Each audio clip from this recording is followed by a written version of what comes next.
Thank you all so much for being here today, and I want to say thank you to the chairman of the Border Security Caucus for putting this together, and Pat Fallon also.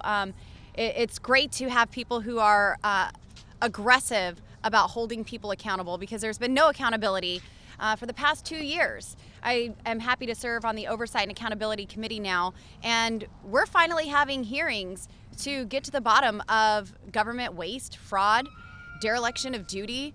We'll be having hearings on the border next week, and I'm looking forward to providing answers and truth to the American people who have been gaslit and lied to about what's going on, when they have Secretary Mayorkas coming to Congress and lying, saying that the southern border is secure. I've been down there 3 times. The southern border is not secure.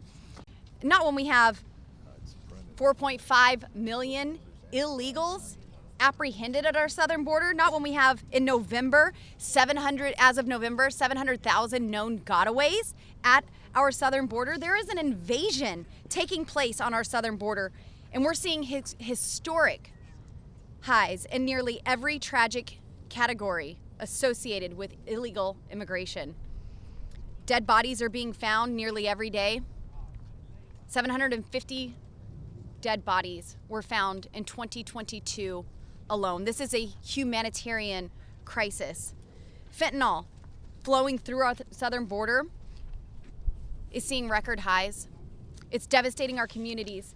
In 2021, 11,201 pounds of fentanyl, which is enough to kill every American nearly 7 times over, was seized by Customs and Border Patrol agents. Now that's just what was seized. How much was not seized? How much came into our country?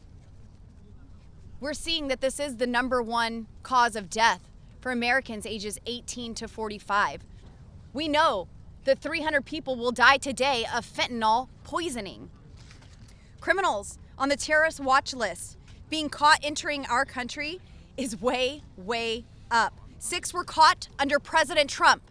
6 apprehended. 6 criminals on the known terrorist watch list. Well, 98 have been caught in Biden's first 2 years. How many got away? How many were not stopped at the southern border? And the reason for these increases isn't because our laws have changed. It's because Secretary Mayorkas has put in place policies that have handcuffed our brave Border Patrol agents of doing their job. I've spoke to them. I've looked them in the eye. I've asked them, what can I do to help you? After all, we're from the federal government and we're here to help. They let us know that they don't need more resources, they don't need more equipment, they don't need more personnel, because that's just another processing agent.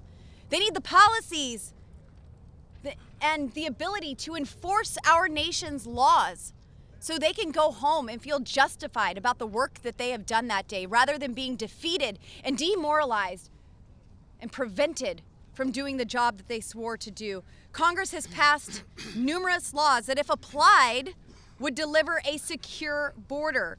Secretary Mayorkas is blatantly ignoring and not enforcing these laws for political reasons. His actions have increased the suicide rates of our Customs and Border Patrol agents. He's in charge of them and he's letting them down.